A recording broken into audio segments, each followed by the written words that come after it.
समिती अंतर्गत येणाऱ्या वाघधरा ग्रामपंचायतीच्या कर वसुली कारभारावर आता संशयाचे सावट निर्माण झाल्याची चर्चा गावात रंगू लागली आहे।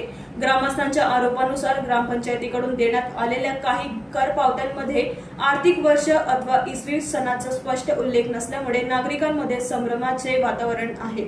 इतकेच नव्हे तर घरपट्टी कर पूर्ण भरल्यानंतरही पुढील वर्षाच्या पावतीमध्ये मागील बाकी दाखवण्यात येत असल्याचा गंभीर आरोप ग्रामस्थांनी केला आहे।